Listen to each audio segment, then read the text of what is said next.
Econox avtomobiliga propan qo'ysa bo'ladimi deb juda ham ko'pchilik bizga savol berishadi.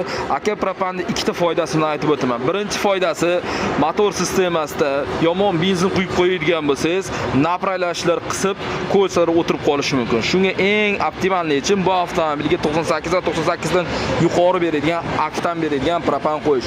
Va ikkinchi foydasini aytib o'taman. Albatta, yoqilg'i jihatidan boyagiday propan sizga ancha arzonga tushadi. Faqatgina bu avtomobillarga uстановкani to'g'ri qilishni bilish kerak. Xo'p, mana shu motorni zo'r qilib yurg'izib beradigan injektor 48 ga to'g'ri Yevropa gazdan va 100% mana shu firmani original bo'lgan farsunkalar ahamiyat deb qo'ysa, Dakota farsunkalar, poddelkalar bor, poddelkalarga aldanib qolmang. Va Nordic reduktor va ish sifatiga ahamiyat berib qo'ysa, faqat original hid chiqarmaydigan shlankalar, 2 turboga maksimum zo'r qilib davlenani mana shu reduktorimiz yetkazib beradi. Faqatgina originali poddelkasiga aldanib qolmang.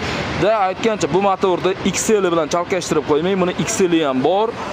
Unga ham xuddi mana shu оборудование faqat uстановка jarayoni boshqacharoq bo'ladi.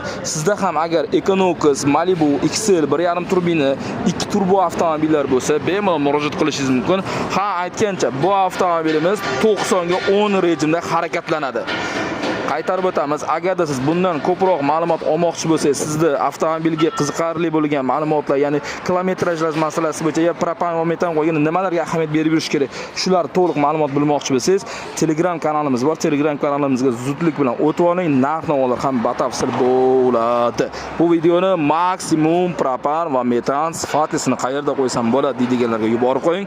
Like bosib, obuna bo'lishni unutmang. Keling, garantiyasi bilan uстановka qilib beramiz. 24 ga 7 Novy Gaz.